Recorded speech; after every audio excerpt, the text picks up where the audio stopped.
एक बार फिर से स्वागत है दोस्तों आपका हमारे चैनल बिहारी फनी फैमिली में। साथियों, यदि आप बिहार में नियोजित शिक्षक हैं तो यह न्यूज आपके लिए है। तो साथियों, यदि आपने अभी तक हमारे चैनल को सब्सक्राइब नहीं किया है तो चैनल को सब्सक्राइब कर ले और बेल आइकन को दबा दे ताकि वीडियो का नोटिफिकेशन आपको ससमय प्राप्त होता रहे। साथियों, मैं इस वीडियो में बात करूंगा नियोजित शिक्षकों से जुड़े हुए नियमावली के बारे में। तो नियमावली को अंतिम रूप दे दिया गया है। अब इंतजार है कि कैबिनेट बैठक में उसको स्वीकृत कराना। इस सभी बातों को लेकर के आज के विभिन्न समाचार पत्रों में भी इसकी सूचना दी गई है।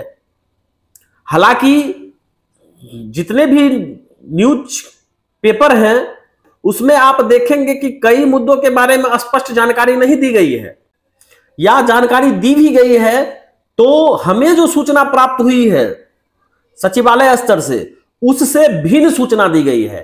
तो मैं आपको अंतिम रूप से इसके बारे में बताऊंगा कि नियमावली में फाइनली क्या क्या सुधार हो चुके हैं।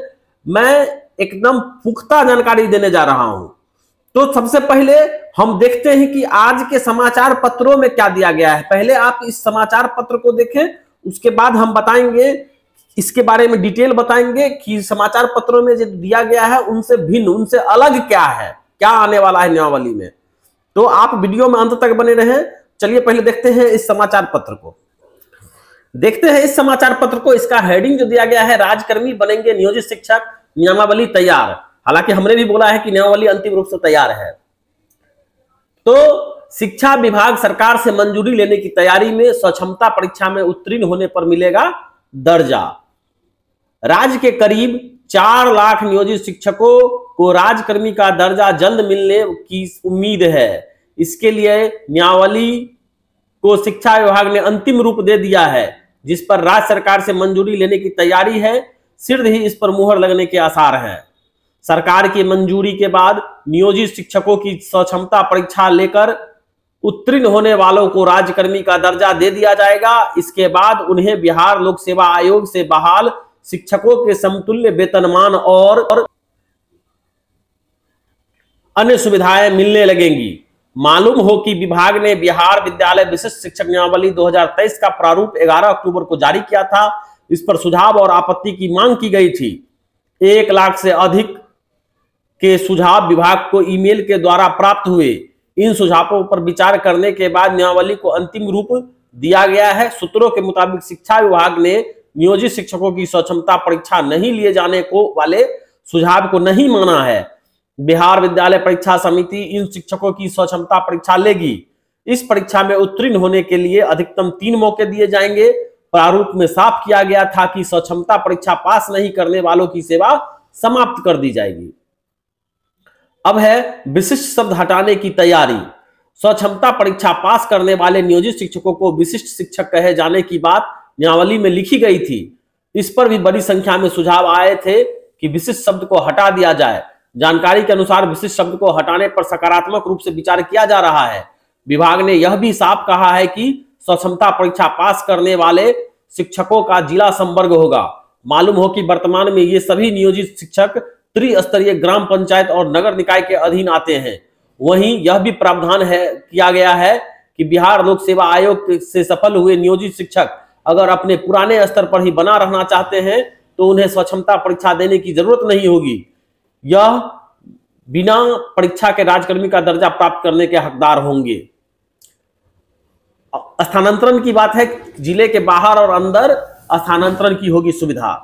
साथियों, इस न्यूज पेपर में जो जानकारी दी गई है, हालांकि मैं इसके समाचार को गलत नहीं कर रहा हूं, लेकिन मुझे जो सचिवालय स्तर से जानकारी प्राप्त हुई है, इसमें कहा गया है, इस न्यूज पेपर में कहा गया है कि सेवा समाप्त कर दी जाएगी। 3 मौकों के बाद सेवा समाप्त कर दी जाएगी। हाँ, विशिष्ट नियमावली जो पहले लाया गया था, जिस पर विचार मांगे गए थे, उसमें इस बात की चर्चा थी, किंतु अब जो नियमावली आएगी उसमें स्पष्ट रूप से होगा कि ऐच्छिक है। आप चाहे तो स्वक्षमता परीक्षा दे सकते हैं, नहीं तो आप नियोजित शिक्षक हैं और वहां बने रहेंगे। आप अपने पद पर बने रहेंगे, आपको कोई पद से हटाएगा नहीं। हाँ, यदि आप स्वक्षमता परीक्षा देना चाहते हैं तो आपको 3 मौके ही दिए जाएंगे। उसके बाद यदि आप सफल नहीं होते हैं 3 मौके में तो आप अपने पद पे रहेंगे। अब बात है विशिष्ट शब्द हटाने की।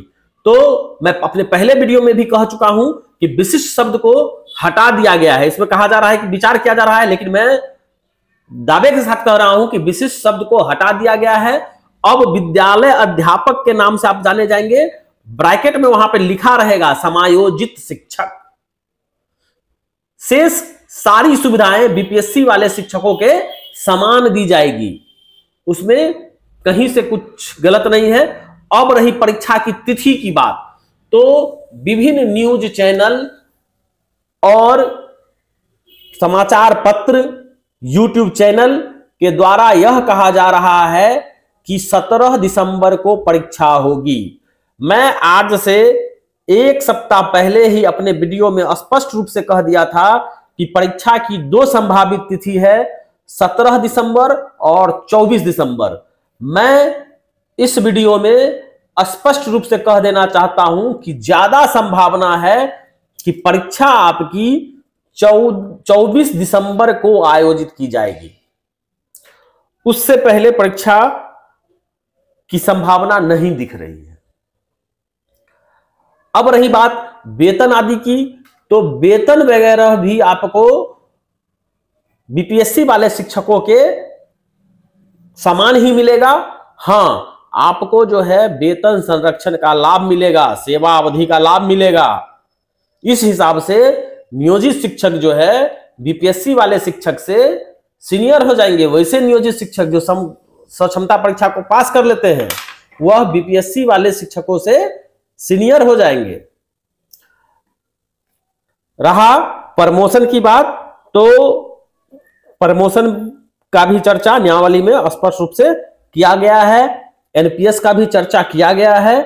तो आप सभी को और साथ में हमें भी इस नियमावली का इंतजार रहेगा।